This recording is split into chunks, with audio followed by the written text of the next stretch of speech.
जम्मू कश्मीर में चुनाव से पहले बढ़े एलजी के पावर। जम्मू कश्मीर के उपराज्यपाल कर सकेंगे अधिकारियों की ट्रांसफर पोस्टिंग। एलजी के पावर बढ़ने के बाद विपक्ष ने उठाए सवाल। केंद्रीय गृह मंत्रालय ने जम्मू कश्मीर के उपराज्यपाल की प्रशासनिक भूमिका के दायरों को बढ़ाते हुए कामकाज के नियम में संशोधन किया है। संशोधन के तहत पुलिस, सार्वजनिक व्यवस्था, अखिल भारतीय सेवा से संबंधित मामलों में एलजी को अधिक अधिकार दिए गए हैं।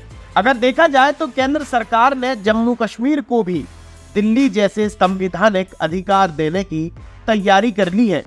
जम्मू कश्मीर के एलजी को भी अब दिल्ली के एलजी की तरह प्रशासनिक शक्तियां दी जाएंगी।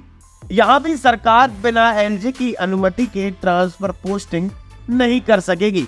साथ ही गृह मंत्रालय ने जम्मू कश्मीर पुनर्गठन अधिनियम 2019 की धारा 55 के तहत संशोधन नियमों को अधिसूचित किया है, जिसमें एलजी को और ज्यादा शक्ति देने वाली नई धाराएं शामिल की गई हैं। हालांकि साल 2019 या फिर कहा जाए कि जम्मू कश्मीर का जब से पुनर्गठन हुआ है तब से वहां पर आम चुनाव नहीं हुए, लेकिन जब भी चुनाव होंगे और सरकार का गठन होगा तो चुनी हुई सरकार से ज्यादा शक्तियां उपराज्यपाल के पास रहेंगी।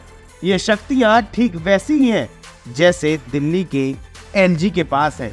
अब चूंकि जल्द ही जम्मू कश्मीर में आम चुनाव होने वाले हैं और केंद्र के इस फैसले के बाद जम्मू कश्मीर की सारी राजनीतिक पार्टियों के पेट में दर्द होना शुरू हो चुका है।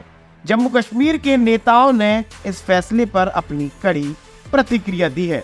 जम्मू कश्मीर के पूर्व मुख्यमंत्री उमर अब्दुल्ला ने कहा कि एक और संकेत है कि जम्मू कश्मीर में चुनाव नजदीक है, लेकिन केंद्र सरकार चुनाव करने से डर रही है, जिसके चलते ही एलजी की पावर को बढ़ाया गया है।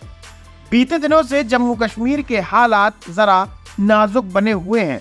लगभग एक महीने पहले यात्रियों की बस पर हुए आतंकी हमले के बाद लगातार आतंकवादी अपनी गतिविधियों को अंजाम दे रहे हैं।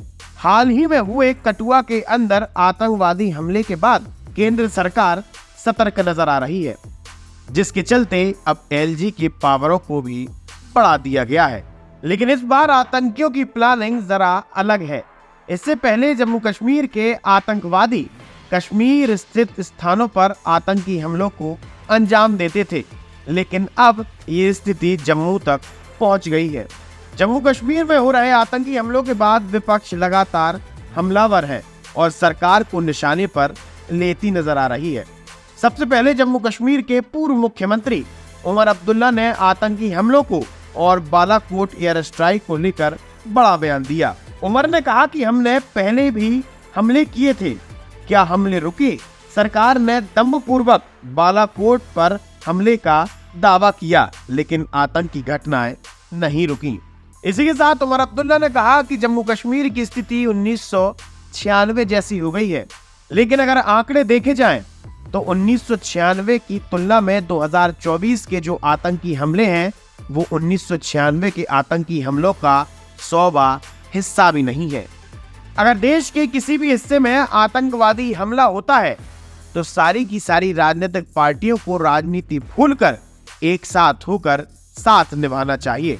लेकिन इस समय देश में कहीं आतंकवादी हमला होता है तो वहीं दूसरी तरफ राजनीति गर्मा जाती है। विपक्ष द्वारा लगातार सवाल खड़े किए जाते हैं। आप जुड़े रहिए हमारे साथ, देखते रहिए आयुध। आप हमारे चैनल को सब्सक्राइब कर सकते हैं। हम फेसबुक, इंस्टा, यूट्यूब, ट्विटर हर जगह मौजूद हैं। आपका बहुत बहुत धन्यवाद। लगातार जुड़े रहने के लिए आयुध को सब्सक्राइब जरूर करें।